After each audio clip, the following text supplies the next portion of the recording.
Hello folks, well we're here at the Royal Norfolk Show. I'm here volunteering with the Royal Agriculture Society, so it's only fair that we start a tour opposite them. This gorgeous Valtra Q305. There is a T34 here that we're going to get later. We're here at the Thurlow Nunn stand.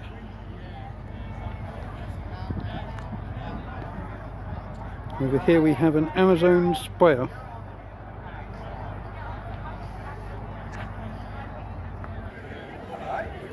A bit better view of it.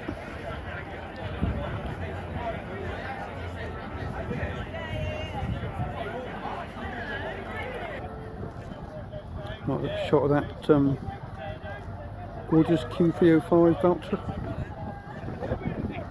Do you like the red livery?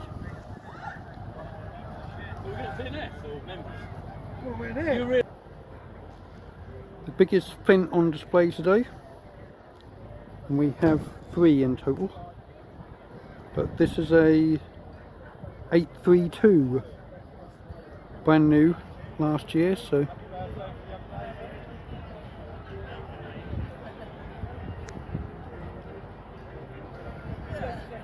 availed at Agritechnica.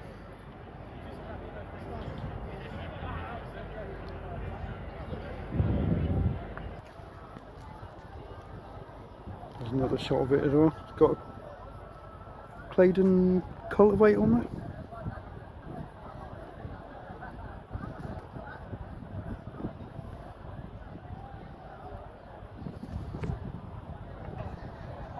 And we have one of my favourite tractors at this year's show. We have a Massey Ferguson 9S. Brand new 9S. Love the livery as well. The maroon red kind of thing.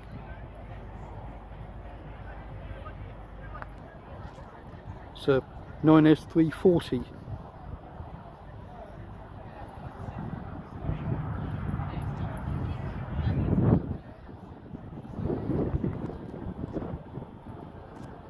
I was hoping to get a seat in there, but we're not allowed to.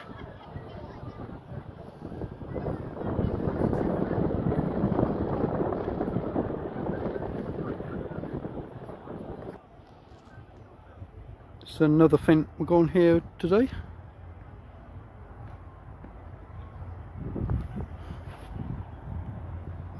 That is a 612.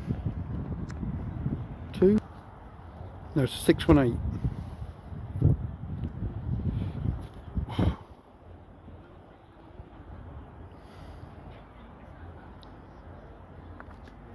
Here we have a front view of that.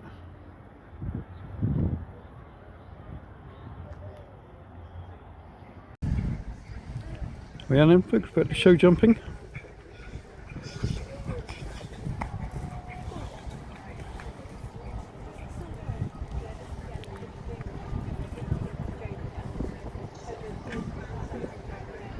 Missed the big one in the Grand Ring. We've got a refusal there. So we've got the slightly little smaller one. But it's show jumping, so my favourite events.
Ooh.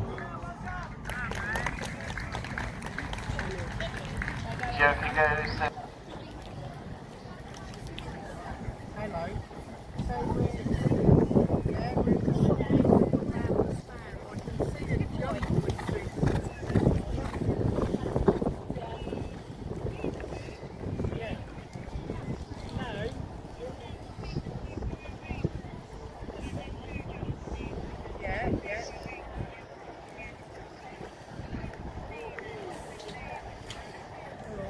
We're sort of like near behind the ring, there's a load of shops selling horse and stuff. Alright, I'll see you in a minute.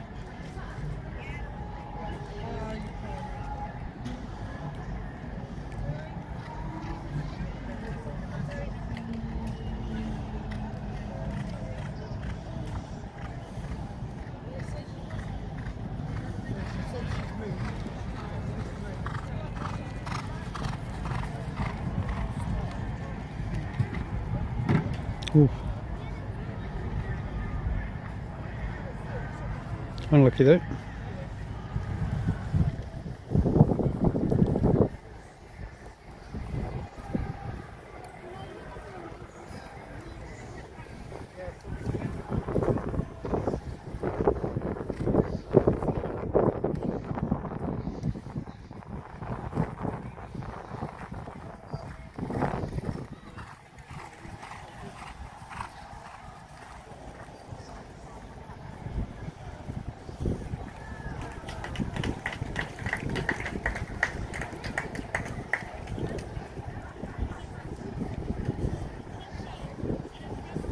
So it is a total of 12 there, 43.95 on the time with the 10 seconds practice for clearing that Joker.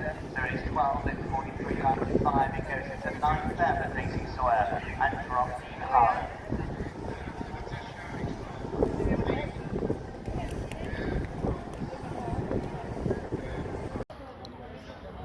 Welcome back folks to the second part of the tractor tour. We start with this black livered Fast Track 4220 with a spreader.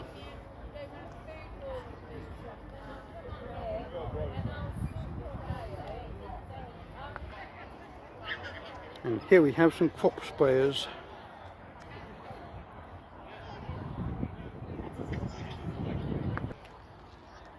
Yeah. Speaking of crop sprayers, there's a massive one at Clares, so we're going to head down a bit.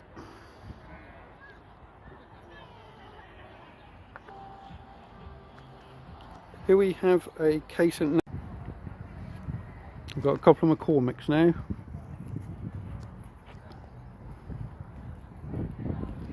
This is the biggest one, an X7 2 something. It's an X7 624. Big McCormick. Here we have an X5 120 McCormick. We're going to finish this part of the tour with the classic tractors, because up next is the one of my favourite parts of the show, agriculture display. So here we have a Zeta 6718.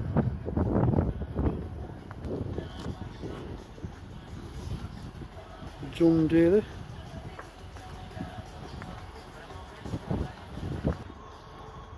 It's an Alice Chalmers.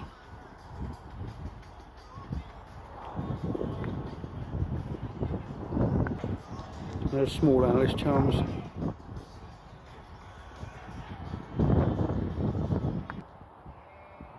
Here we have an old Leyland.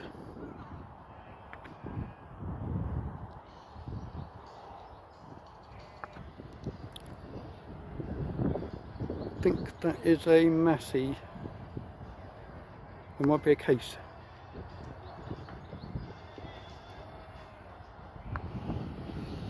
It's neither. It's a David Brown.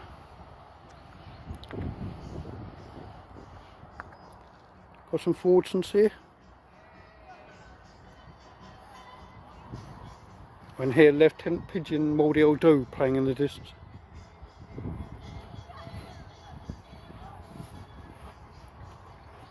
Loads of old Fordsons here, Super Majors and Super Dexters.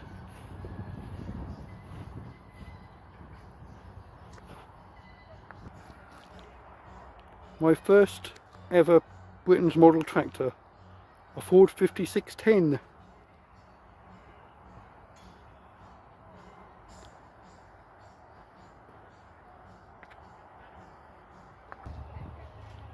Last bit now on this part of the tour, got some Massies. We'll finish up with my favourite classic Massey.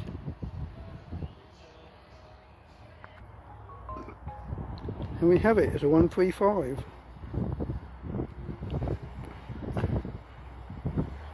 And next to it, we'll just do this one. It's a Massey 20.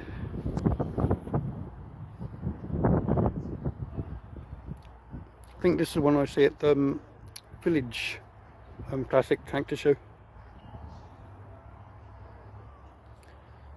But that concludes this part of the tractor tour, folks.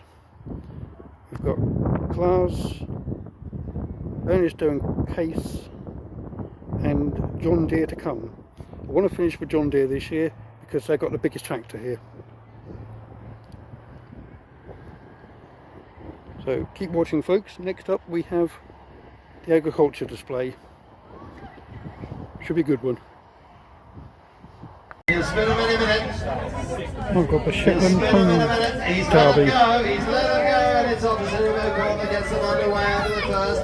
Coming up, travelling neatly on the inside. On the inside, it's Arlo O'Connor in the green colours. But they're showing with the heels, hands and heels. And there's a bit of daylight making the move now. It's through the last of the Lee as they come on the inside of the blue colours. Up and over they go. And it's half a length in front for Arlo O'Connor. Travelling nicely is that Firestorm, the chestnut on the inside with the white stars. Travelling nicely, remember the top four go through. Kicking on, it's Firestorm, needs a bit of a push. Firestorm is just getting a little lazy, needs a bit of encouragement. Arnold Leghorn jumps upside. The red colours, remember the top four qualify. As they take the turn, it's at the elbow. Now they can spring. Now they can spring. And it does look to me like it's going to be Arnold Leghorn. That is going to be Firestorm 15.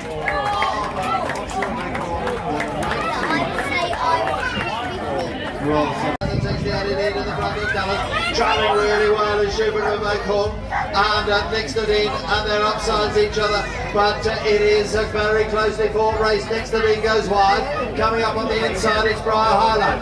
Briar Highlight, right about half a length from Sigrid Norrie, then Nixtadine, then it is Schubert and O'Connor. That's the 1, 2, 3, nearly out the plate. One we lost there, Nixtadine comes up on the outside, now starts to make a bit of a move as they start to travel, and they travel with 2 left to go, and it could be with 1 left to go in the front court colours. Nixtadine's got a bit of work to do. Oh, well son indeed. Here they come, that is going to be a photograph to the last. Nixtadine was going to 17-21. He's let him go, and it is a charge of the line again as they come down with the first, and it's Nixtadine that takes the early lead. But travelling up on the outside, looks to me, yes it is, it's Arlo O'Connor as per normal. Nixtadine has got a little bit boxed in. Coming up on the inside, it is Briar Highlight that's making the move on the outside with the big sash as they take over. Briar Highlight on the outside from Arlo O'Connor. Coming up on the inside, it is our officer of O'Connor. They've got a bit of work to do. Coming round the corner, 2 minutes left to go. Secret Norrie travelling in the split from Arlo O'Connor and Briar Highlight. That's going to be the 1, 2, 3 you would think. It looks as they take the turn at the elbow. Taking the turn. Who's it going to be?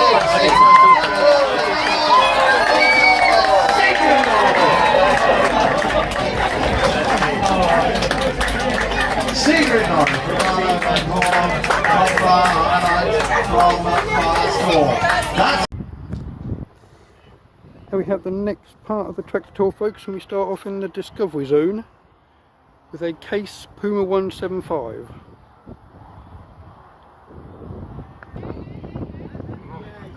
got a 6R 195 on carting duty, folks.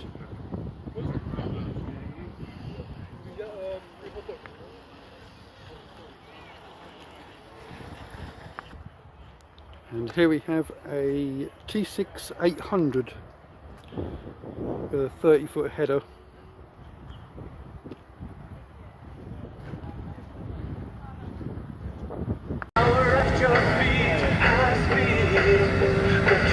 So folks, we're back live here, and we have the agriculture display. And this year we're focusing on making quid. It's a wheat harvest for this year. Last year's one was concentrating on beer seed, or barley. This year's combine is a Class Trion 750. Has a grain tank capacity of 13,500 litres and 466 horsepower. On carting duty we have a Fendt 728, and on baling duty I'm not sure what this is yet. I think it's either 340 or 440 New Holland. On spraying duty we have the usual Fast Track 422O, and drilling we have a, I think it's either 6M or 6R. Looks like a 185 boys maybe. And girls, good afternoon. Welcome Wait till that to come day round. 1 of the Royal Norfolk Show 2026. So sit back and enjoy. Yes, it's a warm one. Come and join us at the railings here. We're going to give you a demonstration, so you've got an opportunity to cool off. One of my favourite have things a of the drink, show. have a rest, and listen to our dulcet Hope you enjoyed Norfolk and Suffolk what you think so accents far. to tell you a story. We're going to tell you a story this year about the crop of wheat. We're going to take you through the whole season, from drilling that crop of wheat through to harvesting that crop of wheat, what happens in that in-between time. We're going to look at the past and how it used to be done in the past, and we're going to bring you right up to the future and show you some real modern machines on how things are done today. So come and join us. We're going to kick off in roughly about 5 minutes time. I need to take you back to last year, September last year. So last year's crop has been harvested, and we're now going to talk about soil. Soil is important because obviously the crop is not going to grow if we haven't got quality soil. And I'm going to hand over to Carl just for a couple of seconds, and he's going to talk about soil to us, why the farmer needs to know his soil structure, and then how to grow crops in that soil. Thank you, Carl.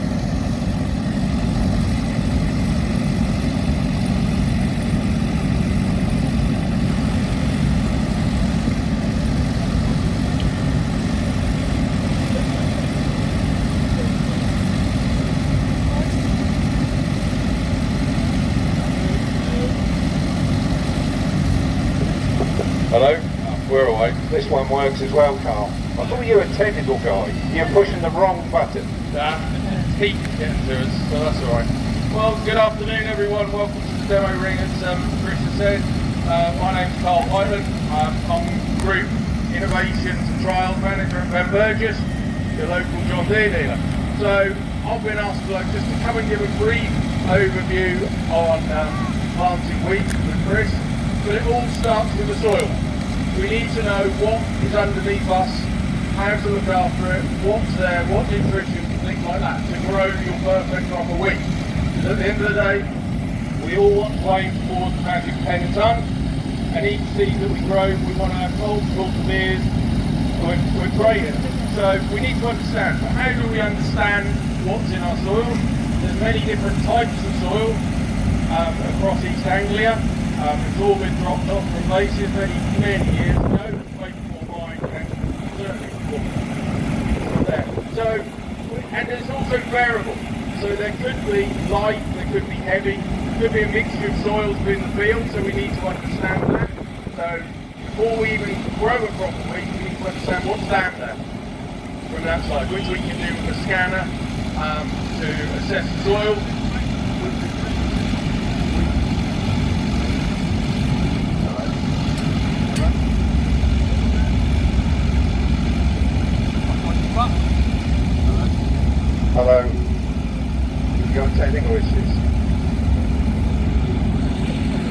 what's underneath. We might drag a scanner through the soils to see what conductivity is. We can then produce a map to know our soil type, and then we bring it in from there. But like I say, there is many different soils, sand, like when you go down the A11 you might see it blow across in some heavy wind. So what we've got here in Norfolk, silts, sandy loam, many different characteristics build up, but what we need to do is understand that from there. So also what can affect growing a crop of wheat is actually compaction. So we need to understand whether the ground is compacted, how it's built up. Just to give you an idea, if you take a sample of soil, 50% of what's under us is minerals, so it's our sand, silt, clay, from there. 25% is water, and the rest is made up for air. So it's got to be in good condition. It's got to have plenty of room, plenty of air and moisture in there to allow these seeds to grow. But we've got to also look after it as we're working the land, because it is what we need. So what we don't want is heavy machinery on small tyres. That's where you'll see our modern equipment now is on larger wheels. So we've got a bigger volume of air, so we have less ground compaction. But also some of the equipment that we're using now, modern day equipment, we're using to take the compaction out of the land, or even not put it in to start off with. And as you'll see, combine on tracks as well later on, that will help to spread the weight across so we're not putting the compaction in the land. But it all starts off, we've got a nice stubble finish. We want to turn that soil over, so that's when Chris will come in with his plough. Okay, thank you, Carl. Just to put things in perspective, ladies and gentlemen, boys and girls, there's 12 million tonnes of wheat grown in the UK every year. I've got some on the back of my garden this year. That accounts for cereal crops across the UK of 58%. So of all crops grown, 58% across the country is wheat, producing, as I say, about 12 million tonnes of wheat in the United Kingdom. So you can see that's an important crop to farmers to grow. And where is that wheat grown? Well, East Anglia obviously is a real hot spot for wheat, to get a pun, and Lincolnshire, moving up into Yorkshire, and then East Scotland. So the east half of the country is primarily where our wheat crop comes from. Now, as Carl has already stated, we are going to talk you through the process of a 12-month period, and we first need to get our ground prepared. So we're going to take you back in time. We're going to take you back to just at the left part of the World War II. There wasn't a lot of farm mechanisation in this country. Primarily the workhorse was the horse, hence the word where horsepower comes from, if you didn't know. Mechanisation started to come across primarily from America, Germany, after the war had finished, and then we started producing some of our own products as well. And our first example, we've got a Fordson Standard, which primarily came from America originally, and then they started building this tractor in Ireland, and then subsequently in the United Kingdom. A Ford Standard, I've got a date here somewhere, yes I have, 1939 this example, 1939, and we're very grateful for the Norfolk Starting Handle Club, stand 395. So originally we would have been turned as a soil over with a plough which would have been drawn, horse drawn, possibly with Suffolk punch horses, and then mechanisation started to come along, and the standard Fordson would have been one of those examples. And here we've got an example of a Ransom's 2-furrow plough, Ransom Simpson Jeffrey, which was a local company to here, not existent anymore, based at Ipswich. And the ploughing would have took place in that time. Ploughing would have been October, November, January, February if the weather allowed. As you can see, there's no cab. The driver probably would be frozen cold, wrapped up in many coat layers, so nothing to protect him from the weather. I just need to get my team organised here, looks like. I just can't get the staff. Top Gun drivers, they the told me, bailiff the got model of best that. in Norfolk.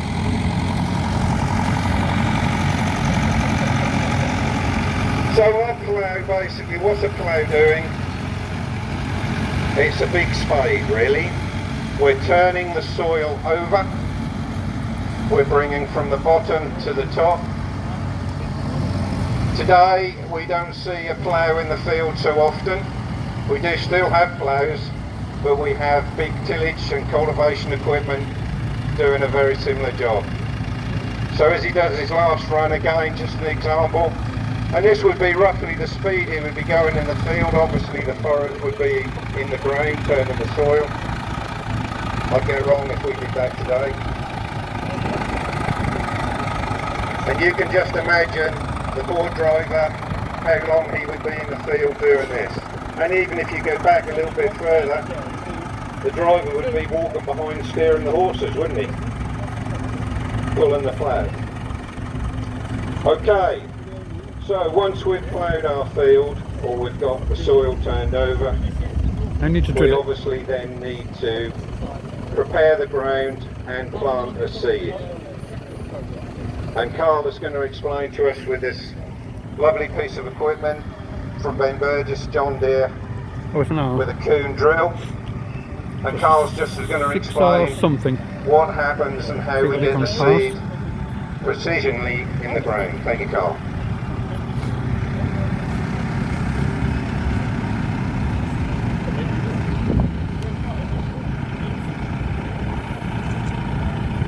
So one, Hello? Oh, we're there. We're technology. 6 hour We're 150. supposed to be technology people. There we go. Right, so just to introduce our Tell us an hour because we've got 3 our lights. at the demo top. driver here. M's have got The 2. beard, Jamie there. So he's in our John Deere 6R150. It's a little 4-cylinder tractor, 150 horsepower. So it's probably one of the smallest tractors we sort of sell now. As you've probably seen from the largest production tractor that we've got on our show stand just down there at 830 horsepower. But this may be little, but it's packed full of technology, and technology that's going to help us place these seeds, like we see on these boards, in the ground. But like we said, we've understood the soil. What we need to do now is prepare the soil to take the seed. So we've got our tractor on the back here, this red coon drill. It's actually what we call a power harrow combination drill. So in here, along there is a load of tines. They spin in the ground very fast, so they'll bash all the clods up effectively from the plough, level it all out, and make a nice fine seed bed and fine tilth for the seeds to be placed in. For those that have got your market or your gardens at home, you want to have a nice fine tilth within your seed bed, because seeds won't grow in clods. They want to be wrapped nicely in soil in the tilth, and that's the idea of the power harrow, or even any tined or disc drills, is to make that seed bed right. You get it. It all starts from here. You spend your time, you get your seed bed prepared properly, and then you get good establishment, because that's what we're after. We're after planting as little seeds as we can to get the maximum establishment from this drill. So we've turned all the soil, we've rotivated it, we've power harrowed it, mixed it all up, got a nice fine tilth. We've put it back down again, so we've lifted it, we've compacted back down again, and then these rows of discs at the back here, they then cut a slot. So Chris is the other end, but there we go. They then cut a slot. This just gives you a simulation of the slot that it's cut in, and in this slot it then places the seeds. This just gives you an idea. That's of what we call a 1 metre square, and in there is 20 grams of seed. Over a hectare, which is 100 by 100, roughly about a football pitch, we'll plant 200 seeds to grow our wheat yield, and that's the idea. But also, what we've done, as we said, you know, you can see as an example on this board of different colours. That's what our soil is effectively like. We've got different different makeup of our soil across. So what we can actually do With the GPS technology, which we haven't spoken about yet, it's vary our seed rate. So we put more or less seeds on. So we put more seeds on the heavy bit, that's the poorer soil, and less seeds on the lighter bit, which will give us good germination. So from there, we've got our tractor, we've got our driver at the moment. This is almost our step to autonomy. We haven't got an autonomous tractor like you may have seen on Clarkson's farm, but we've got a tractor with full automation.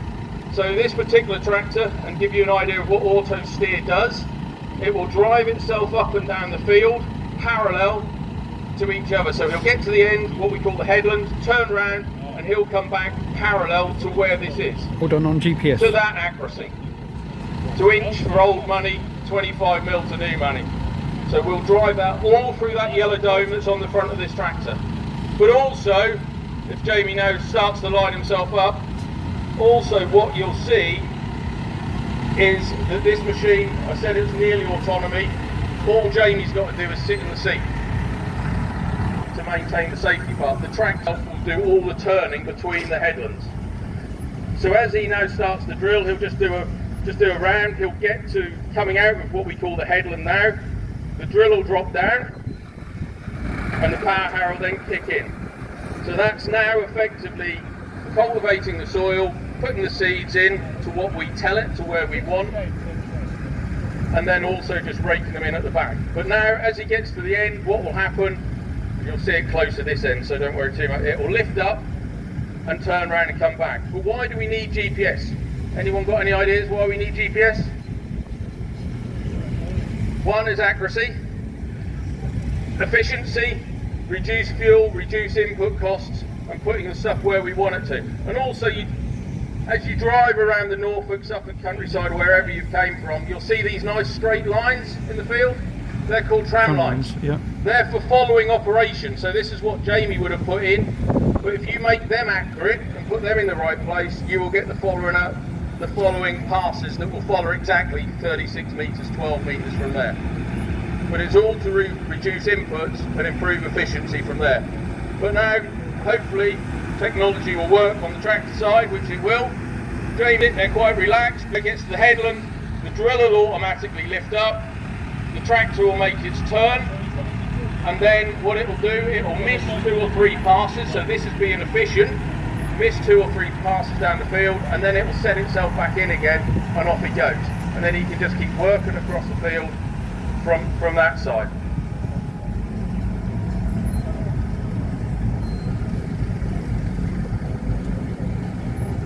So now that should drop down again, and then he's off on his next pass, and away you go. So we've prepared the soil, we've drilled it, we've been in the ideal conditions in September time. September is the optimum, or late September, October is the optimum to give the most growing degree days, and then we've got to feed it in March. Yes, we have, Carl. So we've placed our seed precision. Yes. We now want that seed to grow, or start to grow. So we need to look after our seeds. No different to our tomato plants that we've got growing at home in our greenhouse. I'm sure every so often there's some tomarite comes out, goes in the watering can. And we're doing exactly the same thing here. So I'm going to again take you back in time a little bit. You got your fertiliser box. McCormick International B275, 1964. Again, this is how it used to be done. It's not Mum and that long Dad's ago, era. really, is it, guys and girls? No cab. We're holding about 400 kilograms of fertiliser in the back of an Amazon spreader. That Amazon spreader in a stay from his local dealer would have cost about £150. So what are we doing here? We're actually feeding the crop. We're feeding the crop. Yeah, one more round, that's it. Come on. Guys, again, no air-conditioned cab. This is how it used to be done. The guys used to be sitting outside in all weather conditions, basically, all to put food on our table. That's the thing we need to remember, isn't it? the farmer, yes, he needs to make a profit, and we're talking about wheat seeds today. So he sows wheat seeds and he sells wheat seeds, and that's how he's making his profit. But look at all the hard work that's done throughout the year to get that harvest. Okay, we're going to take a step in a slightly different direction now, because we're now again going to talk today. Before I hand over to Carl to give us some technical information and why we need this machine, I'm going to put it in simple terms to you, ladies and gentlemen, boys and girls. No, it's Look at this as a Converland big syringe. sprayer. It's a vaccination machine. So let me explain simply. We don't like to hear the word COVID. It wasn't so long ago that we all went and had an injection. Wasn't a thing. To help us against getting COVID in the future. And we have vaccinations for various things because we want to look after our health. This is official name as a crop sprayer, but if it helps you, we're going to call it a vaccination machine because it's exactly what it's doing. It's vaccinating the crop against diseases and to help the crop grow. Okay, this machine is a brand new machine from Converland, kindly today represented from PEX with the latest JCB fast track on the front. JCB being a UK massive global organisation, but proud to be British, built in Derbyshire, coupled up with a Converland sprayer, 36 metre sprayer. The only technical bit I know about this sprayer, so I'm going to get in there before Carl gets too excited, it's got cameras on it, Carl. And the cameras will tell me between the difference between brown and green, and it will also tell me whether it's a broad leaf on the plant or a thin leaf on the plant.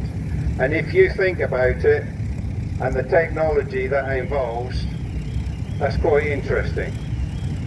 We're going to show you how it's done today, and then we're going to compare that with a little machine, how it used to be done in yesteryear. Over to Carl. Thank you, Chris.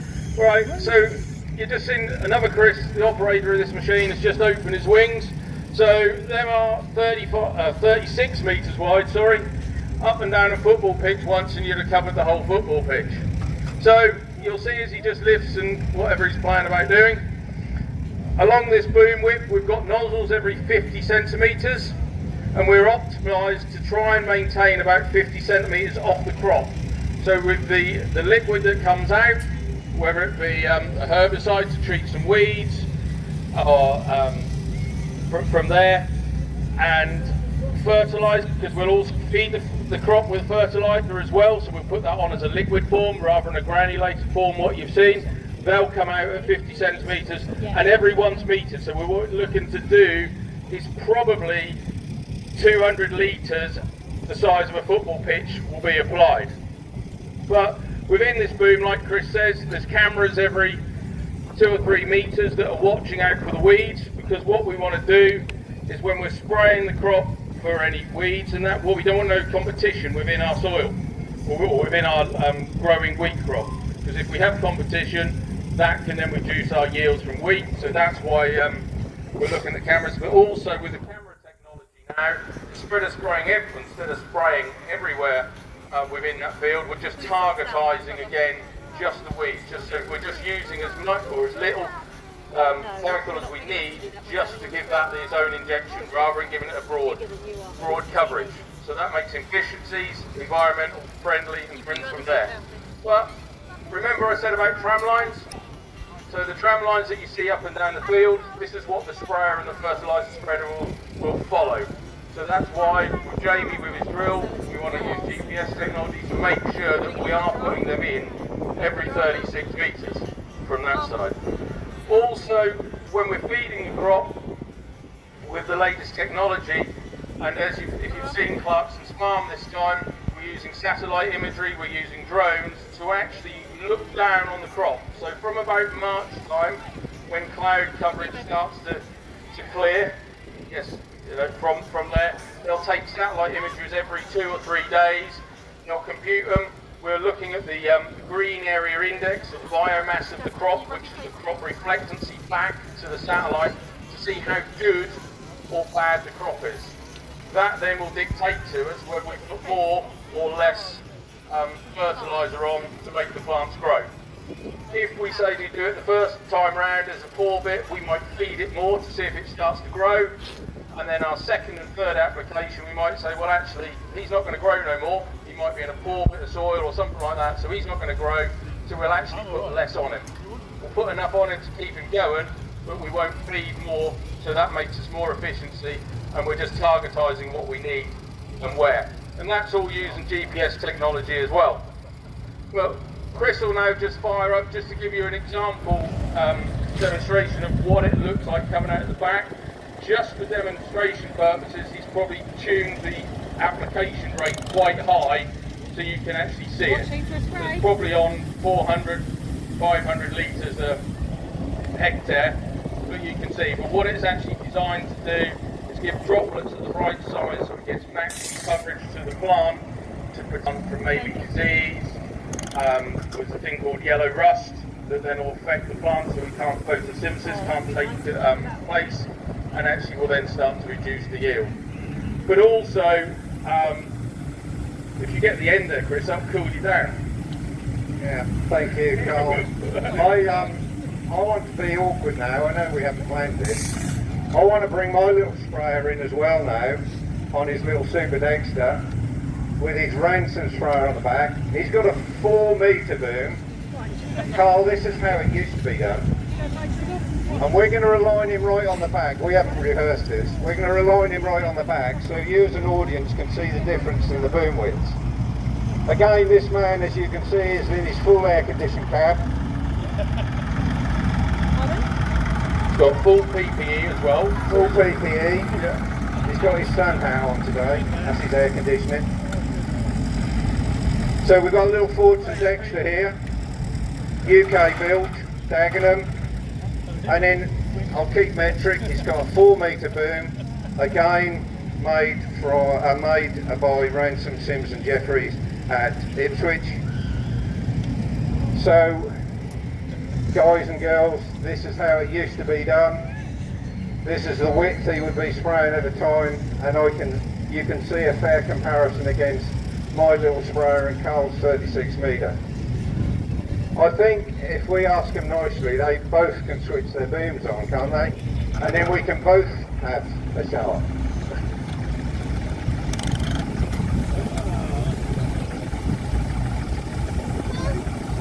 Also, what will happen with our modern day sprayer, with the use of GPS technology, and we talk about efficiency, what we don't want to do is double up on sprays, double up on fertiliser, what we call overlap on it.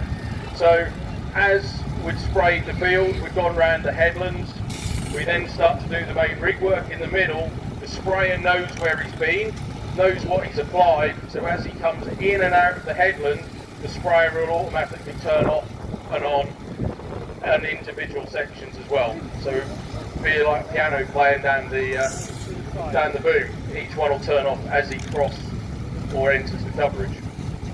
But there you see, the past and today, full of the latest technology that we've got. So then we move on. Carl. So ladies and gentlemen, the best way, as we've said, to describe the use of a crop sprayer, and when you see them working in a field, think of a vaccine machine, because that's helping protect the crop as it grows throughout the year. So if we just remind you, we've turned the soil, we've planted the seed, we've fed the seed, and we've looked after the seed with our vaccine machine so the crop is growing. We get to this time of the year now, and in Norfolk, I would guess with this weather, we're going to see our first combines rolling, probably within the next 7 to 10 days if the sun keeps like this. Can't wait. Back in the day, harvest primarily would have been in the month of September. And I want to introduce you to a piece of equipment now. This is how harvest used to be done. And again, if we think about it, it's not actually that long ago. So these guys just need to set themselves up.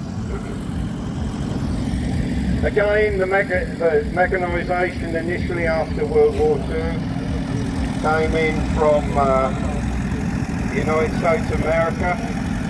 So we've got a massive Harris binder here of the 1930s. This would have been wheel driven, and this example is wheel driven because originally that would have been pulled by horses. Okay, so these guys are going to turn around and set up, and hopefully we're going to have an example of a working binder in working condition. Right, boys. A binder in working condition. So, just to take you back to our wheat crop, the wheat obviously is now fully grown, and this is what we now call harvest time.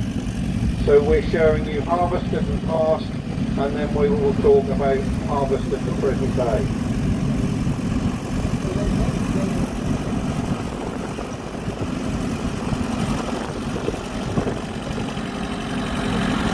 So we've got a 1944 case on the front of the binder. This would have been imported across from the United States of America, again helping the British farmer get mechanised.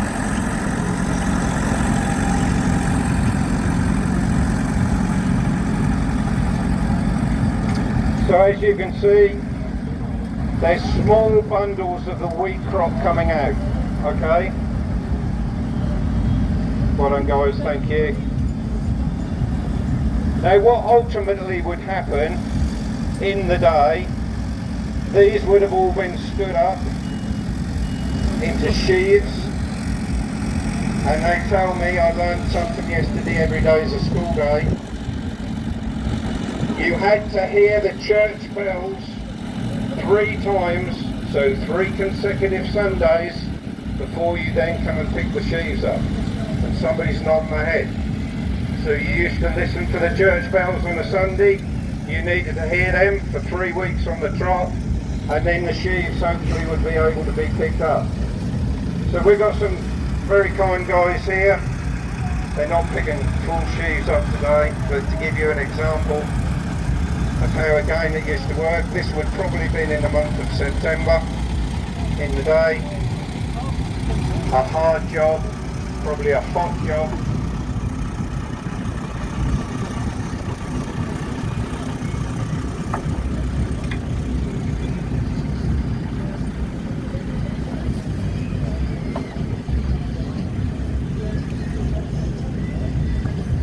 So we've got a David Brown crop master, I've just up to my notes, apologies. A David Brown crop master, which would have been built Yorkshire, Huddersfield. The cost of that tractor at the time would have roughly been about £500. And then we have got a Whitlock 4-wheel trailer behind, picking the sheaves up. That was built again in 1940. Great Yeldamassics, and the cost of that would have been around about £70. And in the day, if you think about it, that's quite a lot of money. Just for a trailer, £70. Mind you, today a trailer is about £55,000, to put it in perspective. Guys, we're going to go a little bit out of kilter now, because I'm going to talk about straw first, and then we're going to come back and talk about the wheat crop and the modern day combine harvester.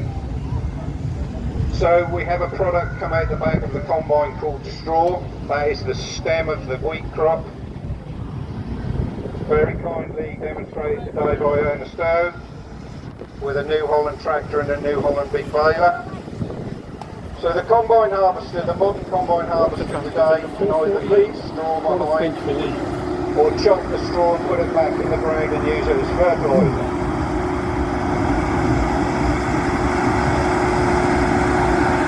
A lot of the farmers today are choosing to leave the straw, and you will see very shortly around the Norfolk and Suffolk countryside big balers running around, and they are collecting this straw, and they are getting tightly into what we call a big bale. That big bale out of this baler is going to be a weight of about 600 kilograms, so 2 to a tonne there or thereabouts. And that straw is going to be used for either crop feed, crop bedding, animal bedding. It could be used for a type of building material similar to a chipboard, so it goes to a processing plant, be processed into a straw board. Or local to here we've got Snetterden, which is a straw power station. So they take the straw bales and actually burn them and turn that into electricity or gas, and that's put into the network.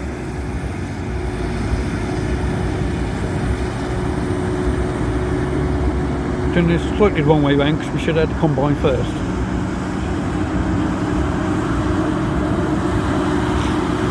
That gorgeous T7340.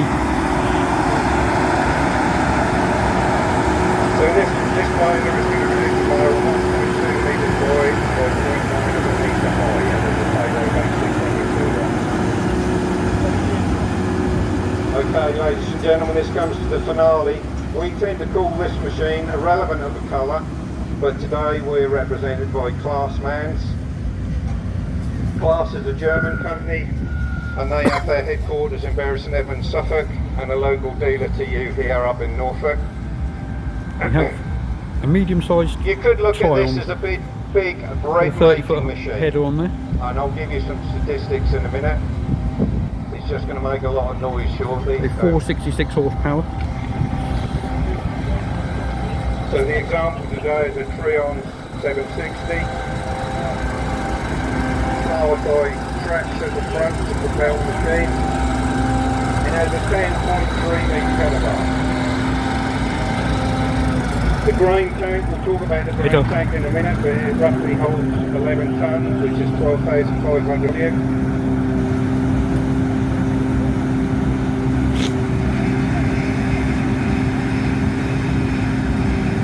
The diesel tank has enough diesel for one day's work, which we would class probably as 10 to 12 hours. This is the sad part about things. If we was to take this combine harvester across the road to Sainsbury's and fill up the diesel pump, that's going to cost about £2,160 to fill the diesel tank, and that's just for 12 hours work.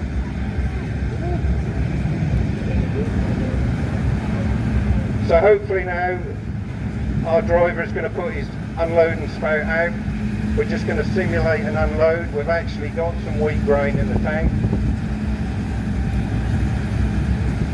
Supported by Furlong and Standen with the latest Fendt tractor. Yep, very Fendt kindly 78. donated for the demonstration. And Ben Burgess for the Bailey 18-tonne trailer. Thank you. So this grain tank, if we were working in a real field to reel, as I said, There you go. Money shot. 11 tonnes. If the combine tank was actually brim full and he switched the unloading auger on, he would unload that 11 tonnes in 90 seconds. 90 seconds. So what we're going to do, for those of you today in this, I want to come up here because we're very quickly going to talk about a combine harvester and how it works.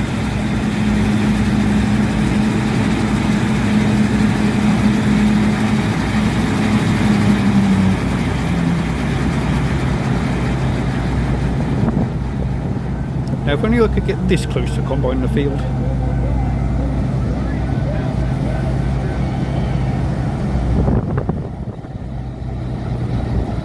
Okay, ladies and gentlemen, if you want to just move along, if you did want to see in detail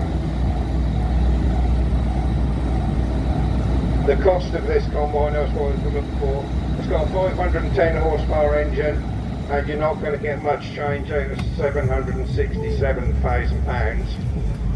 We call this a big brick making machine because basically, yes, Carl, we measured it against my stick before. Let's do it on the table. I want to make sure my stick actually is still the right length. I've used it for many years, look, and that is good. Guys, the principle at the front was exactly the same on the binder.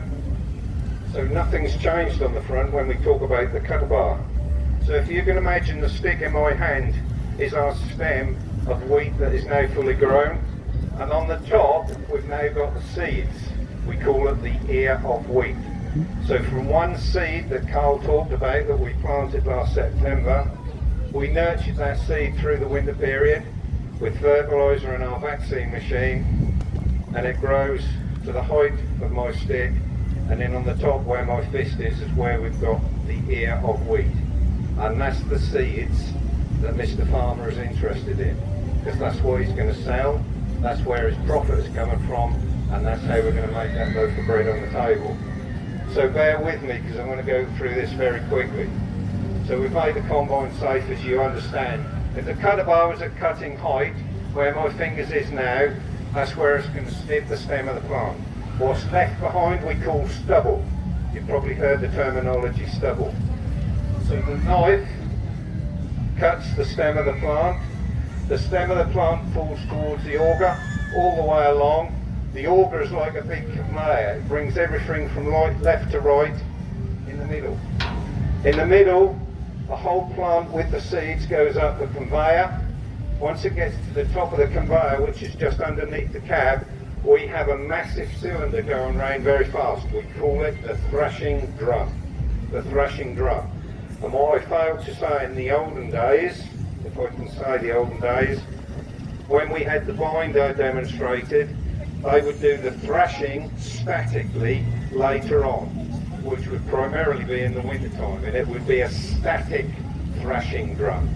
So we've now got a mobile thrashing drum, which is the heart of the combine harvester. That drum is going round, as I said, very, very fast. It has a concave or a grate underneath. Through centrifugal force and a rubbing action, we are separating the seeds from that ear of wheat away from the stem of the plant.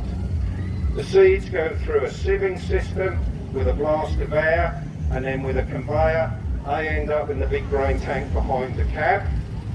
So we've stored the seeds, and then, if you've heard me already discuss, we call the stem that's left, goes through the back of the combine. We call that straw. We can either have a chopping mechanism in place on the back of the combine where the straw is chopped up finely and blasted back onto the ground. Hence, it's going to be used for fertiliser ready for the following year's crop. Or we can what we call windrow, in other words, keep the straw in a good condition, and where we had the big baler come through, we can bale the crop and use the straw as we've already discussed. Okay, so guys and girls, that's the combine harvester. What then happens to get our bread? So Mr. Farmer will sell his seeds. Guys and girls, do you want to just... Guys, we've got some wheat seed here. If you'd like to have a feely touch, if you just cut your hands, Carl put some seed in your hands. Please, please do not put it in your mouth. It's just to get a feel of the texture and to look at what a wheat seed looks like. Born bred on a farm. Born and bred on a farm. Once you've finished, bear with the mic because I'm going out of range. Once you've finished with the seed, just throw it on the floor because we're in the feeding the birds at the Royal Norfolk Show. So Mr. Farmer will sell his wheat seed to a miller who's going to grind that wheat into a flour. A poor example of a flour, but with ground some wheat flour, and ultimately that flour is going to go to the bakery to get your loaf of bread on the table. So that was a very quick story of where your loaf of bread comes from. Obviously wheat is used in cereals and other things, and just to keep the boys across the road, and I'm a Suffolk lad myself, the new ghost ship is a wheat beer as well. Ladies and gentlemen, that concludes our time and our demonstration of the wheat seed. Chris, sorry, you forgot something. I've forgotten something. The most important thing that we've been struggling with is technology. Yes. So not only is this a bread making machine, but it's also a data harvester. Yes, indeed. So, you know, you should have remembered that, Chris. So, just to finish my precision story, my GPS, we've precisely planted the wheat seeds, we've looked after them, we've varied the rate, we've nurtured them, we've fed them variably. We want to naturally know if we've done it right or not. So with the combine harvester, whatever colour, we are monitoring everything that goes through it and what's returned into the grain tank to produce a yield map. So then we can use that data for next year's harvest. or for what we do in the autumn for planting again. So not only is it a bread maker, it's a data maker. And we turn the circle again and we go through the whole process again, ready for next year. Ladies and gentlemen, boys and girls, thank you for your time. If there's anybody interested in a career path in agriculture, you only have to ask anybody here on the machinery stands, all the stands beside me on the left hand side. There's people more than willing to talk about you youngsters. If you're interested in a career in agriculture, there's a whole array of career paths, whether you want to be an engineer, whether you want to be a scientist, whatever it is. Just all you have to do is ask. Ladies and gentlemen, thank you for your time. Enjoy the show. Please drink plenty of water because it is very, very hot. Look after yourselves. Take care. Thank you.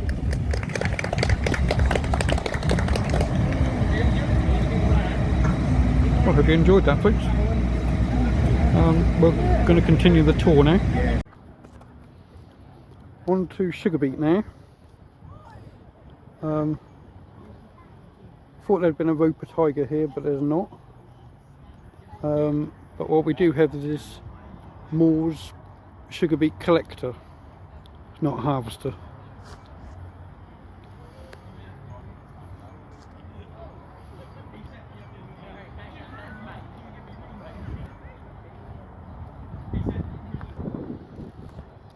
And here we have this, what the loader empties the sugar beet into that, and it comes out the other end.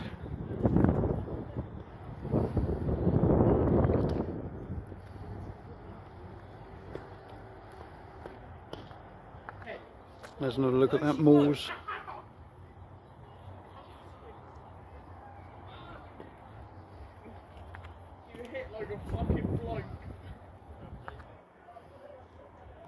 There's a Voucher T234 in a gorgeous blue.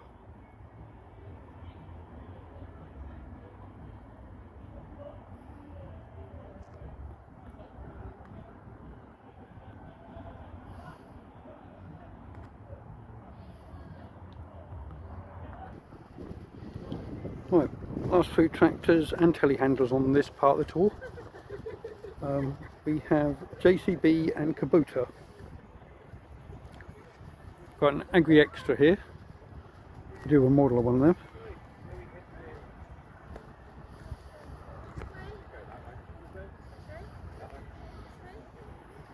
Side view of it.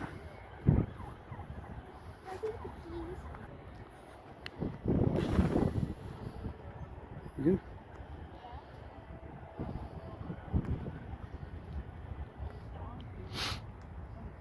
Now here we have a new fast track.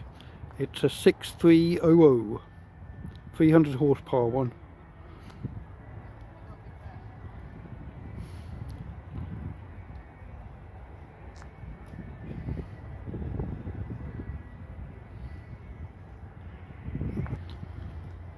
And here we have a Kubota M7 154 with a 5-thorough Cavernland plough on it.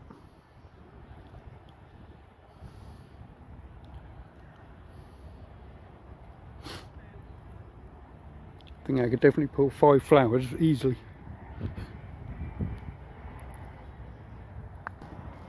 Got another telehandler here. And that concludes JCB and Kubota and this part of the tour.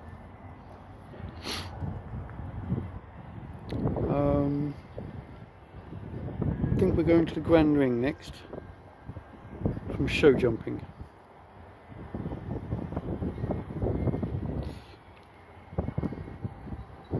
So join us for that.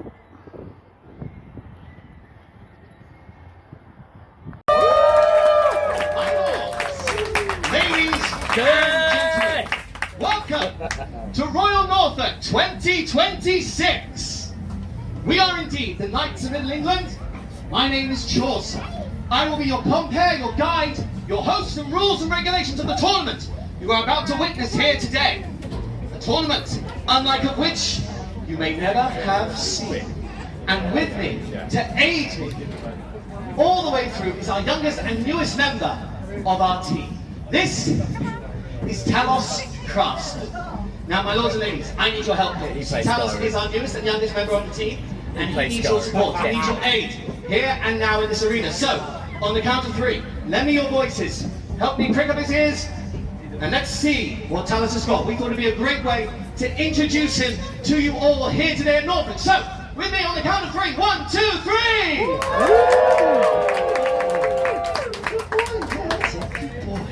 Good. Now then, my lords and ladies, before we get this tournament underway, I would like to beg a moment of your attention to reassure you all here today. Because of the extreme weather forecasts, the show and the event organisers have taken additional measures to ensure the safety, well-being and comfort of all alpine here today. The additional measures, not only including, contain of additional water stations dotted around the entire showgrounds and event area for the purpose of cooling down and giving drinks and water to all equines here today. They are also continuing to take constant thermal readings with WGBT readings. And us and our show team and show vets are in constant working conditions and in guidance together to make sure that our true stars of the show have the utmost and the highest care. Now, with that being said, let us get this tournament underway. We have something very special for you lined up, lords and ladies. It's something that we at the Knights of Middle England love to do to welcome in our riders, our knights and our stuck riders. So, I need your help. Once again, lords and ladies, this is audience participation time. Give a huge cheer, go wild, go crazy, clap your hands, stamp your feet as we welcome in the Knights of Middle England. Here it is!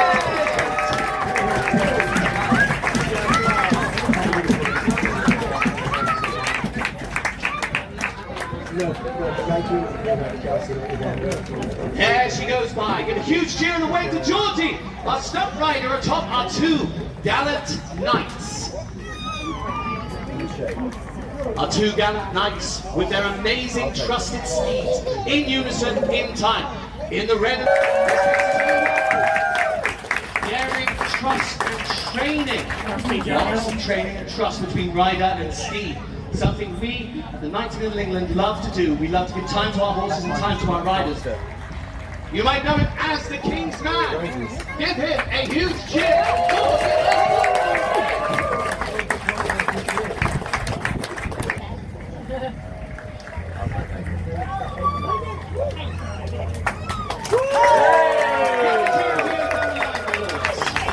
Company Knights, let's walk into the centre. Come on now. Come and join me, my lords. There we are. My lords, I have one question to ask you for today. Do you swear to uphold the codes and conduct and rules and regulations of the tournaments laid out before you here at Norfolk? Then let the games begin! Right, squires, let's move on to the first skill of arms, the first challenge for these beautiful lords and ladies. We're going to start with the lancing of the golden rings. Now, as you can see, our knights are taking it out. 12-foot lances with the pointy ends. And the squires are running down the tilt lines, holding up nice and high. These golden crowns, solid gold crowns. Our knights are going to charge down the tilt, try and catch a ring on the end of their lance. 1 point per golden ring. So who's cheering for the blue and red knight? The Earl of Warwick? That crowd over here, I see. And who's cheering for the yellow and blue? Conrad de Castillo! Oh, the crowd's right. So riders, when you're ready, 3, 2, 1, ride!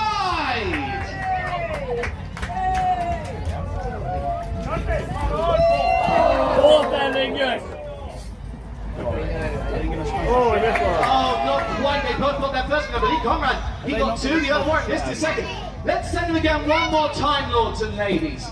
Round the other side, squires rings nice and high. Give them a cheer, remember the louder they ride, the harder they ride. Woo! Here they go, coming down the tilt. On the other one, this one again. There was more than one in your hand, no cheating there, squire, I saw that. But Conrad, the Castile, right. He's gone early. Off you go, Conrad, he's had a false start. The other work straight up, he's got his first fire ring. Oh, the other one is as well. Bravo, my lords. Let's send them one more time, I think, lords and ladies. Let's send them one more time. You're killing me, I'm edging. Stay lined up. Let me hear your voices. Cheer for love. The other one's taking the lead down here. He's left comrade in the day. 2 points for the other.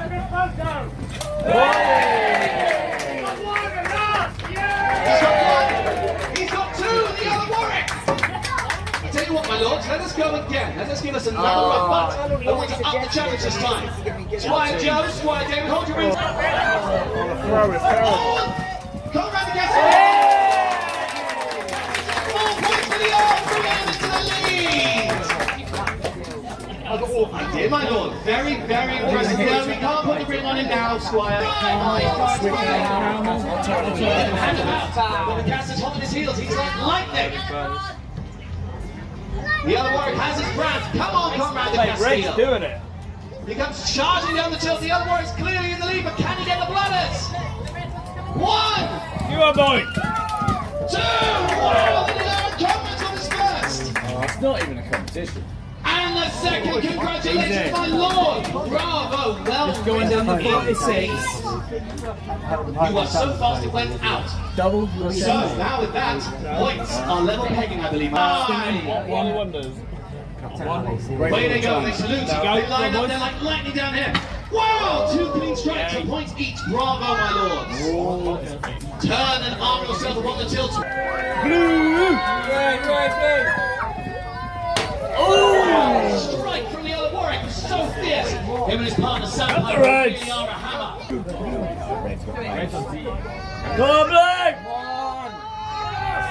Wow, look at that strike! Neither knight is giving up here. Reline and off we go again, my lords.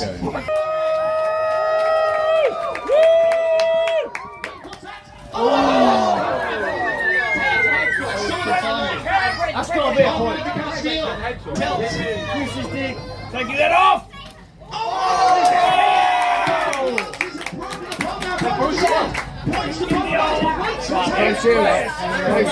No shield. He's done. He's out. Yeah! Right, here we have some emergency vehicles, not emergency vehicles, military vehicles. Just had the emergency vehicles.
Well folks, we're here at Class. I'm currently sitting in a night version of the Class 870 Axion.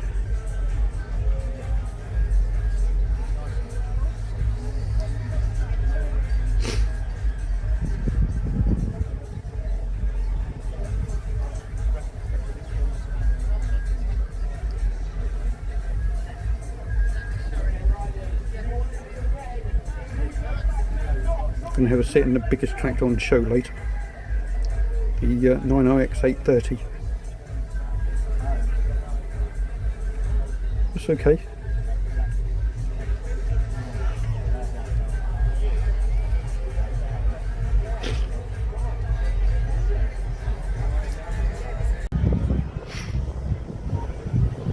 So here we are at Clars, and so I've just been in here. This is the 870 Axion, the night version.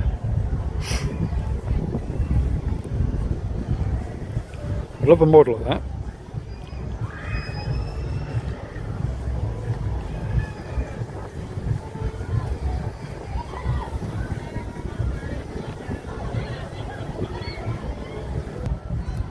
This is the horse sprayer that I see about deer sometimes.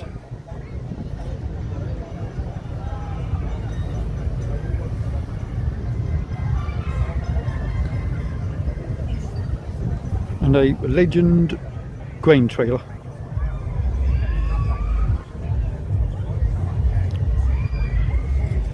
Do like that horse sprayer. 36 metre boom on that. Disappointed that cars haven't got a combine here this year, apart from the Tryon, which we'll see later on the agricultural display. It's coming up later, folks. Don't miss that.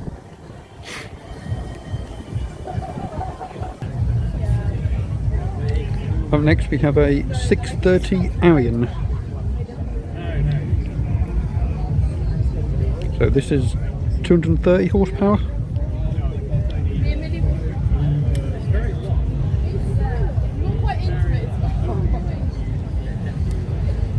And this one over here, the Action, is 270 horsepower.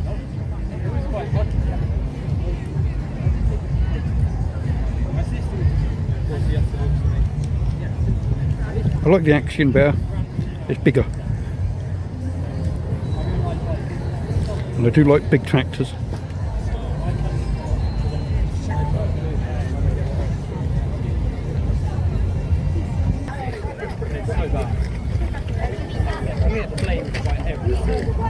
Here we have Claas's telehandler, a Claas Scorpion.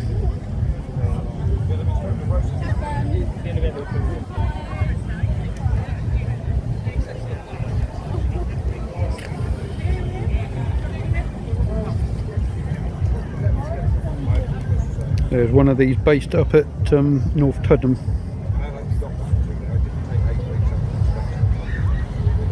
Which I hope to be kicking up to sometime soon, because I've got a barley harvest up there. And I want to see the Lexion 570 cutting it. I see the Lexion 570 last year, but obviously that was kind of like this. And I had a tub of ice cream in the bag, I couldn't stop to film it. But hopefully this year. Going to that way works sometimes, so.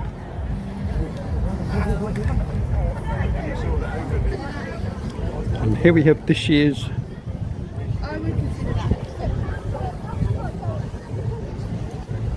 six 150 Arion. Slightly different design at the front. Unveiled at Lama earlier this year.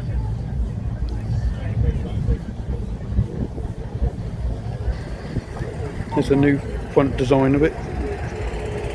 Kind of like it. Britons are releasing, I think, a model of this sometime this year. Kind of now stop which ones to get, this one or the other one. But I do need it because that'll go well with my Claas mower set.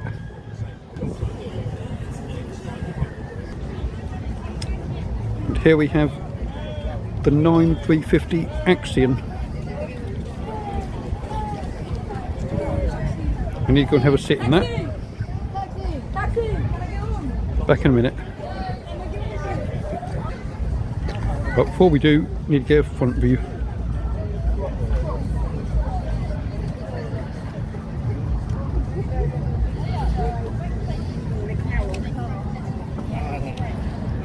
But first, I spy a forager. I have a model forager, let's go and see if it's the same one. It's a 970. I think I've got the 980. It's got a grass box on it, this one has. Obviously it's the right time of year for grass, so.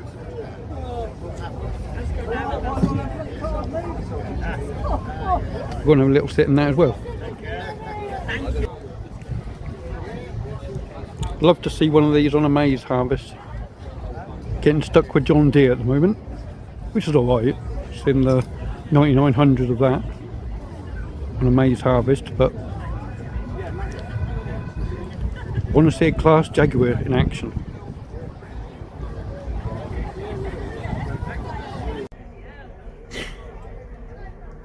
Well, we made it into the 970 Jaguar Forager. The grass pickup currently on there at the moment.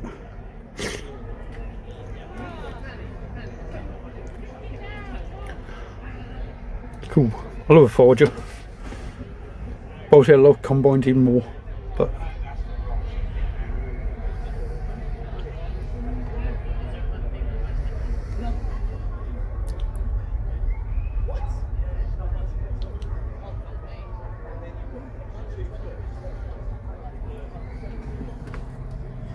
so this is the inside of it.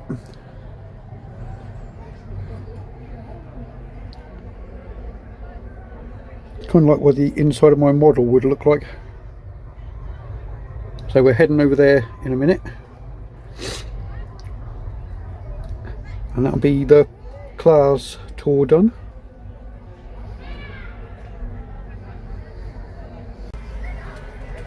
Well, here we are, last up then. We're sitting in the 9350 Axion, brand new for this year. 360 horsepower. No, 350 horsepower should I say, so 9350 in it.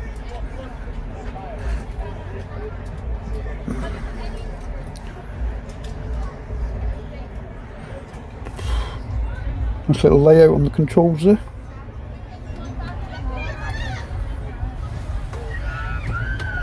Spin round.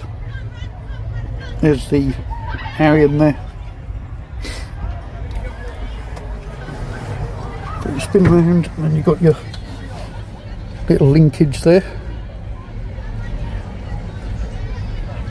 Imagine having a big plough or cultivator behind here.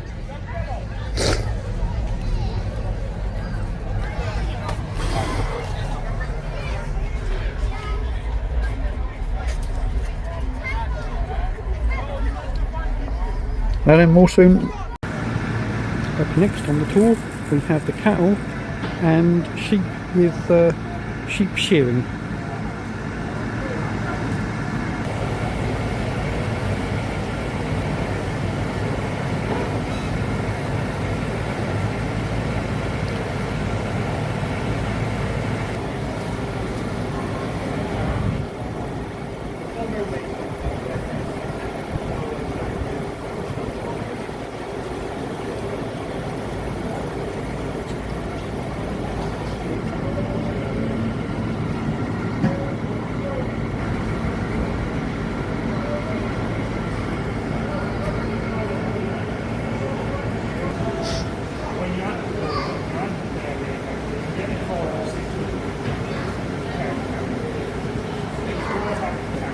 When it was dairy event with milk, yeah, it was everybody.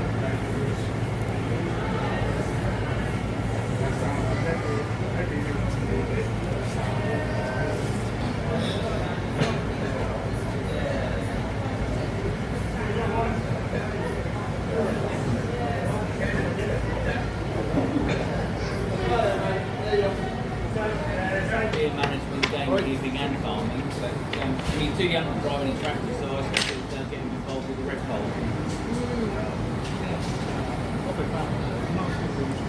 No.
just me towards the ball.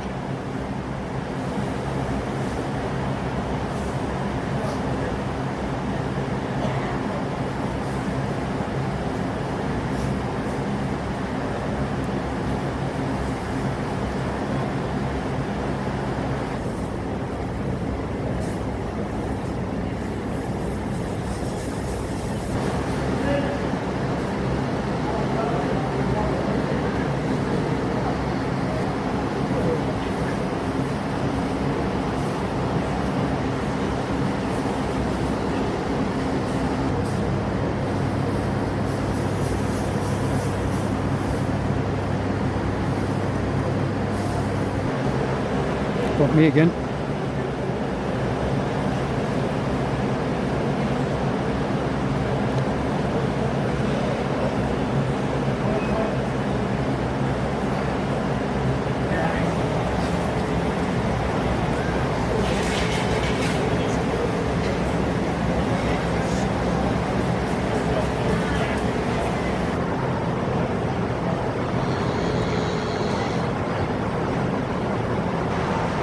Get on you, my bull,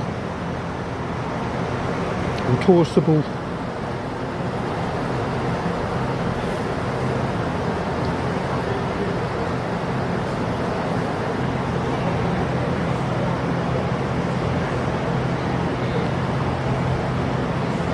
Oh, another me.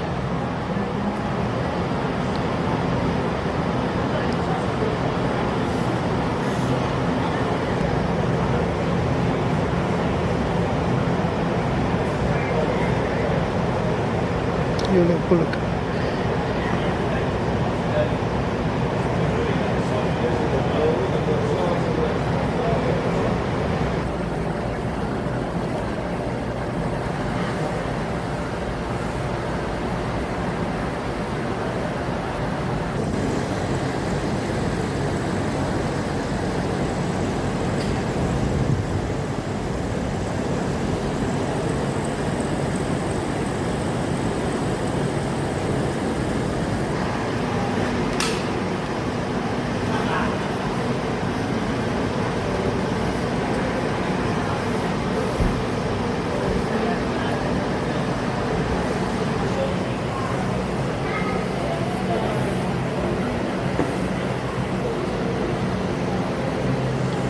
Little car.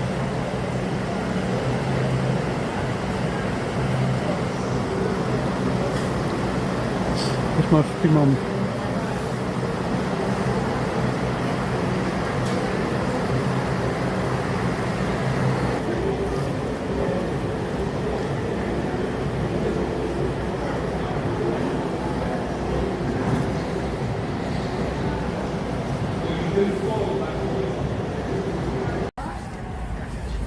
Now we come on to the sheeps.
The cute little lambs.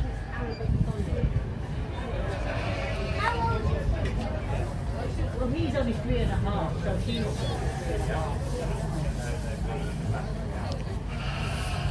They might change though. Oh yes, I'm sure they'll fall out at some point.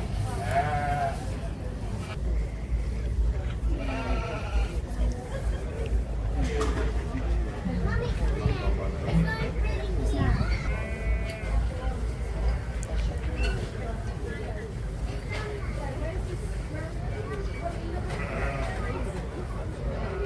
My red breeds,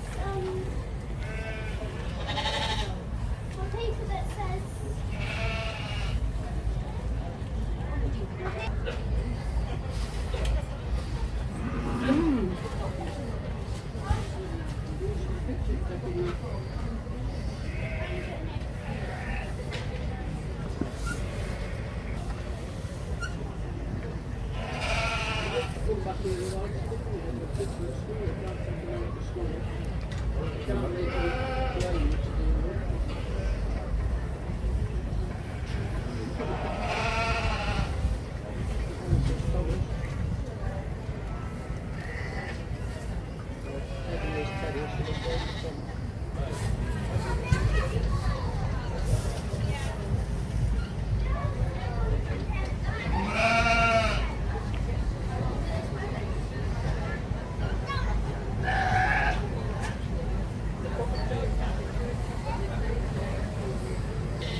Come and say hello.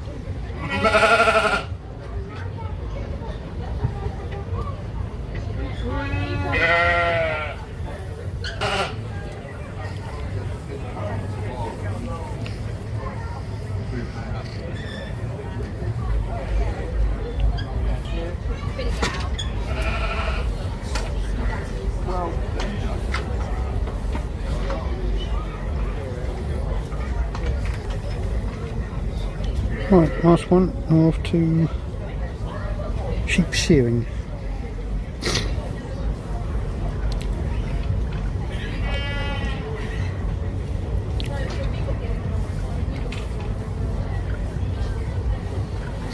So back at sheep shearing, folks.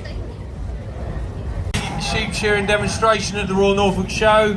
Firstly, I'd like to introduce Tilly, our sheep shearer, and she is going to demonstrate the Bowen method of shearing, which is what most of our shearers around the world will be doing these days. And it was a chap from New Zealand, Godfrey Bowen, who came across this country, and he developed this method of shearing as part of, he came across and taught 12 of our shearers to do this in the late 50s, and him himself, he was a world record holder for sheep shearing in his time.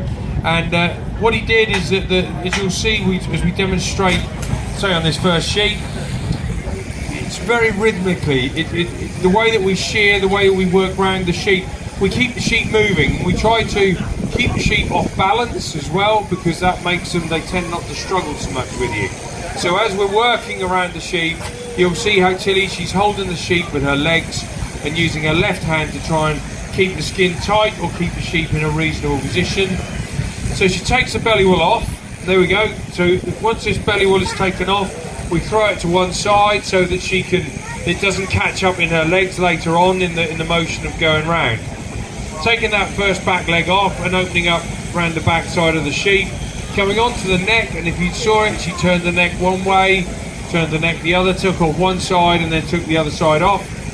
And then with her right leg now, between the sheep's back legs, she's brought the sheep so she's facing the machine now in that position, holding the sheep. Her left foot is rolling onto her shin on her left leg, and her foot under there is a wedge, in onto the long blows as she goes from the tail end up to the head. And once you get up to the shoulder part here, you put the head between your legs and then you start walking backwards, but she's holding the sheep with her knees here, and that is what keeps the sheep tight and keeps that skin nice and tight, because in this area, if the sheep is bending the wrong way, it tends to, the skin will ruck up, and then you're more likely to cut the skin as you're putting the blades through. So trying to keep that skin tight, you can see how she's laying in there. If you look at the sheep now, we can see here all these folds in here. So if you've got the sheep in the wrong position, it wants to be curved the other way to keep that skin nice and tight. And then once the wool has been taken off, the shearer would normally go back in the pen, and they would go and get the next sheep, and somebody else would be doing the wool winding. But as I'm in my suit, Tilly's going to do that. And we put the belly wool that she threw off earlier goes in, because it adds to the weight of the fleeces. And there's a certain way of rolling it up. We lay it with the outside up to start with, and there's a knack to how you pick the wool up and how you throw it out. So you let go of the backside end of the fleece, hold on to the head end, and it lays out there nice and flat. But we'll go through that with the next sheep when she's done that one. So watch how Tilly brings the sheep out of the trailer. Reverse the sheep out, turns the head, and the sheep sits down nicely for you. But if you think that these sheep weigh probably as much, if not more, than Tilly, do you feel how many kilos she's pulling around? You don't want to be having to physically really pull the sheep out of there. If you try and get a sheep out forwards, they put the feet out and they're going to stop. So pulling them out backwards, nice and steady down the side, and as you turn them, they then sit on the board, and you've got your handpiece to the right hand side, and you can get shearing straight away. So around the tail, trying to get right underneath there. I mean, at the moment you'll see that these sheep have had the wool around their tail has already been taken off. That's called crutching. So we crutch the sheep out to try and keep them clean on the fresh grass and the green grass, so that so they don't get dirty behind and problems with the fly strike. And then turning the sheep again, as you see, she's facing the shearing machine. So when you are learning to shear, as a young shearer or even an old shearer learning to shear, you'll have more of a flexible drive. What she's got there is a solid drive coming down, because she's able to hold her position on the board. So if you've got a bit of a flexi drive, you've got a bit of leeway if you get out of position when the sheep kicks with you. But this profession and this way of shearing is, these sheep aren't struggling very much with her because she's got control of them. And when you're learning to shear, if you haven't got your feet in the right place, you haven't got your knees putting in pressure in the right place, they will get balanced and they'll think, right, I can have a go now, I'm going to try and get away from them because I don't like this haircut. Just going back to take another piece off. So the art of the Bowen method and art of sheep shearing is so rhythmically as you go around. So watch how Tilly throws the fleece out, lets go of the tail end, holds onto that end, it puts it out nice and flat, rolling both sides. If there's any muck or dirt at this end, you take it off at that point. Roll it out from the tail end to the head, and again, just giving it a few winds, tuck it in, and you've got a lovely little round presentation of wool. So on the wool itself, well, Tilly gets it, just watch how she gets this next sheep out, and you'll see the art of how she just turns the head, a bit of pressure on the back side of the sheep, and it will roll out for her.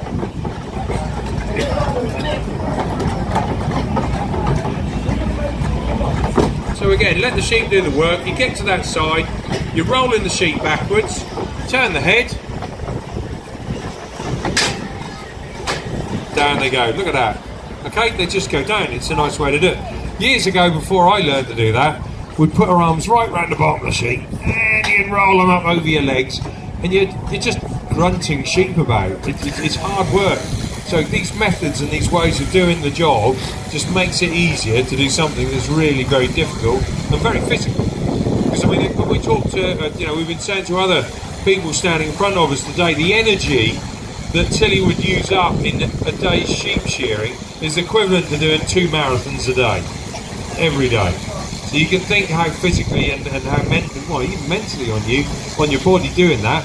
Not necessarily undercover, would be maybe out there in the heat if you can't get undercover. But Tilly did say to me she has invested in a little gazebo to go over the top, try and make it as easy as possible. And there you go, she's even got a fan she's brought today to put some air onto her. So anyway, the wool itself, as I said, we look at the length of the wool, and this is called the staple of wool, what I pulled off this fleece. And we look for the fineness of the wool. The finer and the longer the wool, the more valuable it is. And also what the graders do, they just test it to see if it breaks.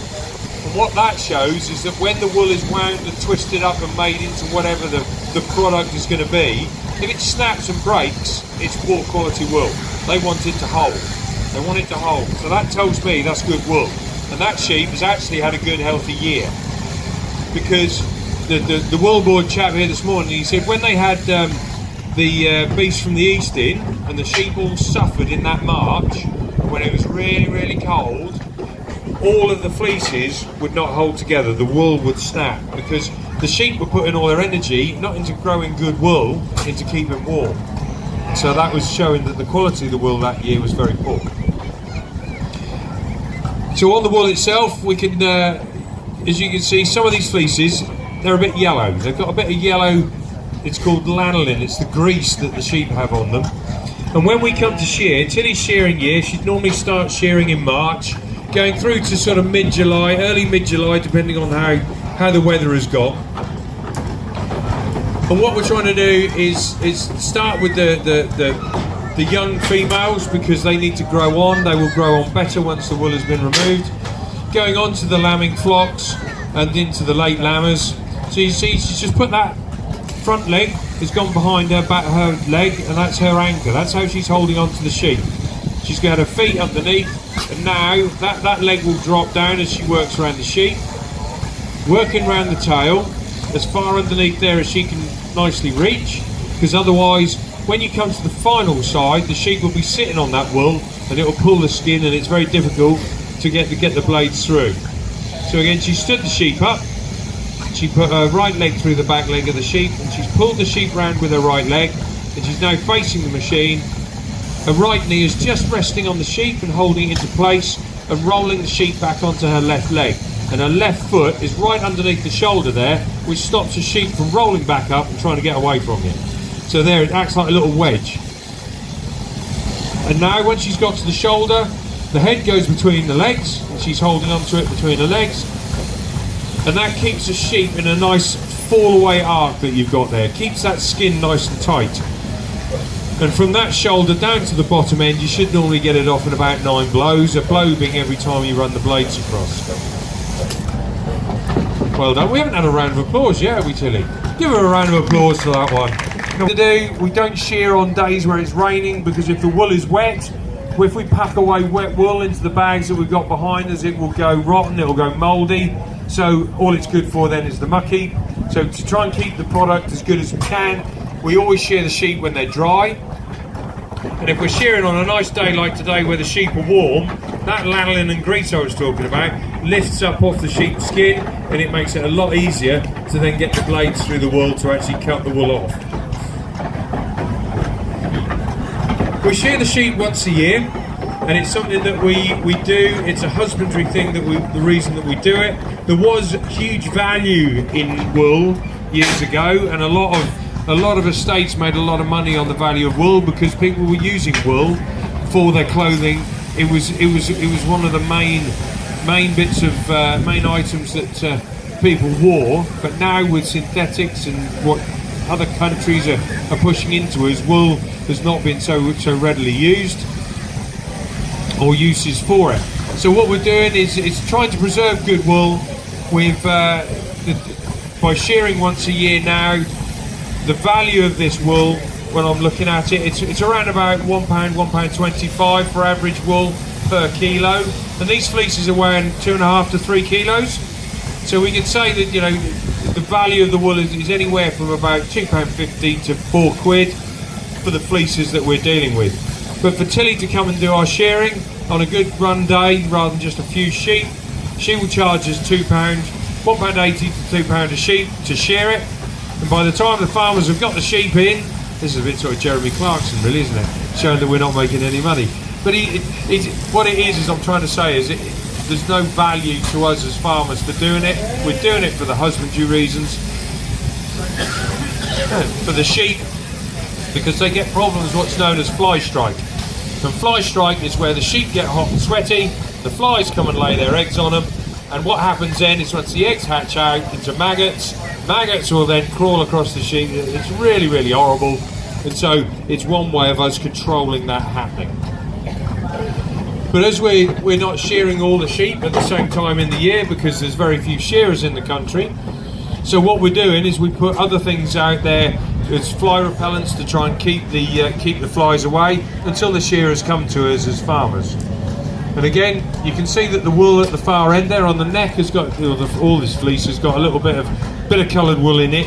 But normally, if you just got a little bit, you take that coloured wool off because that downvalues the wool, and so hence you get less pence per kilo for our fleeces. Each fleece goes away in the bags that we've got here. They're all individually graded, and I think the wool guy who was here earlier was saying that the graders will actually grade out about 6 to 7 tons of wool per day, each individual fleece, looking at whether it's strong or not, and giving us a grade, which we then get a price per kilo of the wool. So on to Tilly's last sheep, nice little Suffolk Cross mule, just trying to twist the head round and they sit down nicely. So there we go, that's what shearer's like. It's got no wool on its belly, look at that. So you can go straight in, just take that little bit off and straight into that back leg. And on these sheep you can see that just tells us that they are ready to be shorn. The wool has come away from the necks as well, and the belly wool is gone. So the shearers are straight into the main body of the sheep. Earlier on when you're trying to shear these sheep and they've got wool everywhere, you've got a lot more work to do to earn your money. And they don't tend to shear so well, and it's a lot harder to get the comb and the cutter, the pointy bits in her right hand, that's called the handpiece, and to get that through the wool it's very, very difficult. You end up trying to chisel it off. It's hard work. So again, just opening on the neck, you'll see that she doesn't go up the gullet. You take off one side of the neck and then you turn the head to take the other side off. And that way you avoid any damage in the neck area. Into those long blows, she steps over the sheep, but that left foot is right underneath the shoulder of the sheep, and that is stopping that sheep from rolling back up and getting away from us. And then again from here, once you get to the bottom of that little elbow there, once we've taken that wool off, you should do that in around about 9 blows to the bottom of the leg. The sheep is trying to bring its leg in, it's trying to do this. So what Tilly does is puts a bit of weight in the side by putting the pressure of her left hand into the side of the sheep, keeps that leg nice and straight so that she can get round underneath to get those last bits of wool. Well done, let's have a round of applause for that sheep. Well done, Tilly. She does make it look very easy, but shearing sheep is such a skill to try and be able to do, and what she's demonstrating here today, she does make it look easy, but it is very, very hard work, and it takes a lot of time to get from, what would I say, from zero to hero to being a good shearer. You've got to put the time in and the hard work and get yourself fit and a strong back. But anyway, can we have a round of applause for Tilly? Here we have the Case and New Holland part of the tour. Got a Case 150 Farmall with a hedge cutter and grass trimmer, or should I say verge trimmer, grass verge trimmer.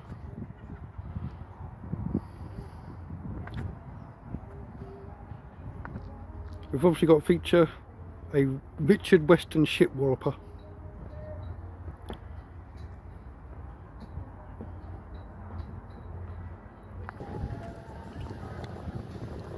Very poor showing from Case this year, apart from one, which we'll come to in a minute. Here's a T7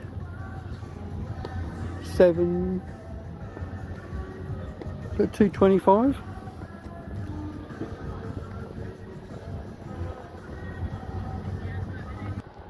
I have this model tractor, a T6 180.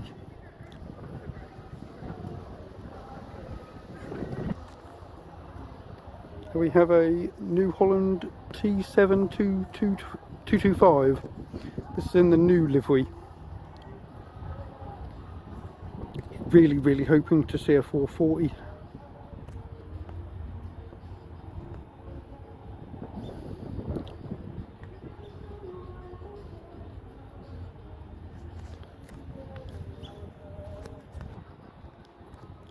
And the biggest one that Case have to offer this year is a 475 Quadtrack.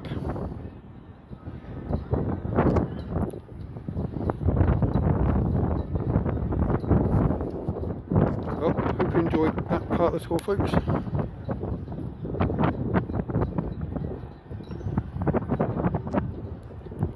On to cattle and sheep shearing next.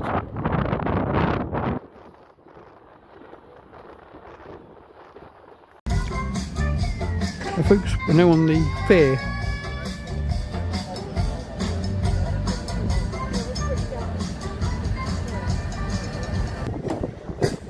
We have the bumper cars.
That was a quick brief tour of the rides what they got available on this year's fair.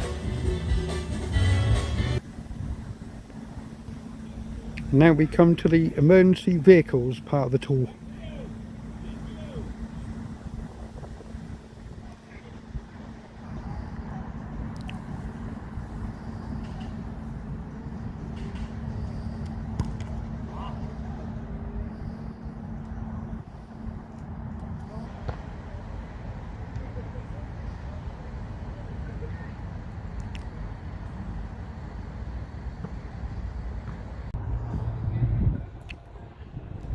Now we come to the last of the tractors on the tour.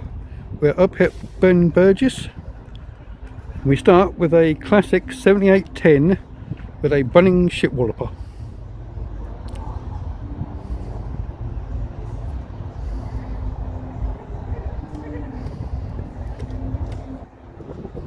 we have an AR410.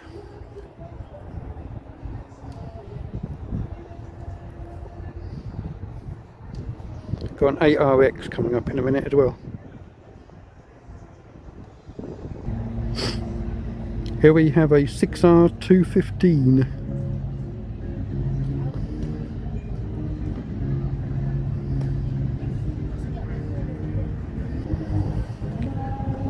Here we have a 6R150.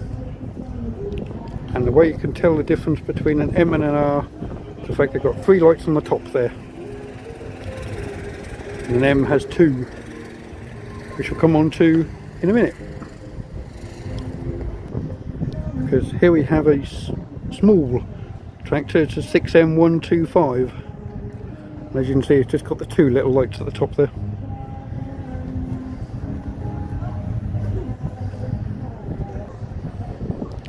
Here we have a 6R250.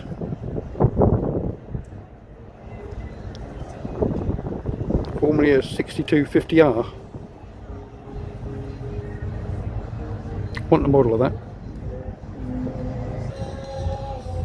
And here we have a 6M145.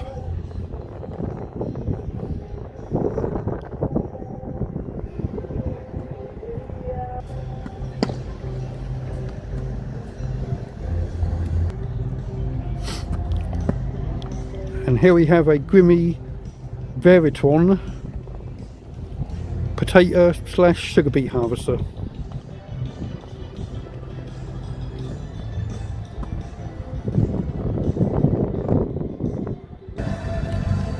And here we have a 8RX 410.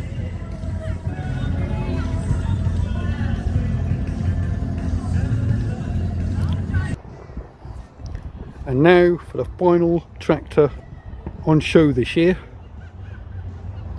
It is the biggest one in the world actually. It's a 9RX 830.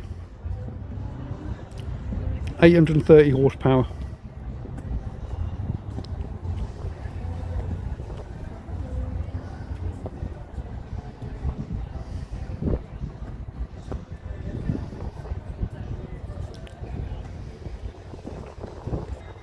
Finish up with a front view. Yeah, sorry about the sun, folks.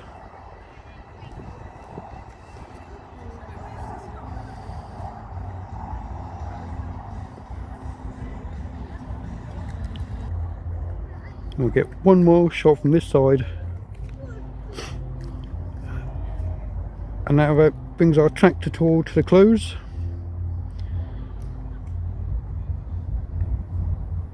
In fact, we've just got the grand ring to finish on, and we're going to start with some Shetland pony rides, and we're finishing on the marching band as usual. So join us over there to end the show. It's so quiet.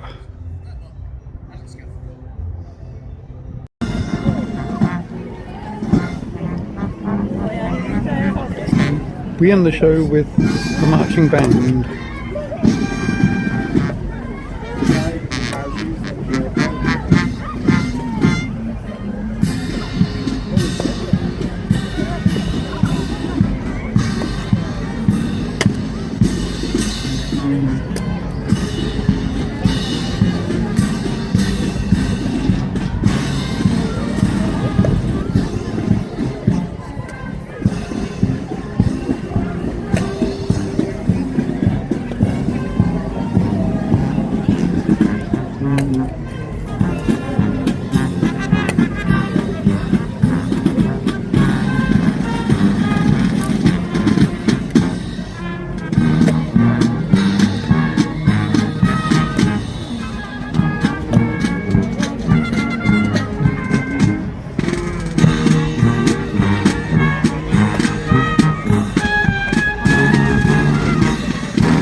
Ladies and gentlemen, as they're coming past, do give them all that big welcome. They have been fantastic today and they're going to be here again tomorrow. Michael Gurney, Vice Lord Lieutenant Norfolk, took the salute. What a wonderful display.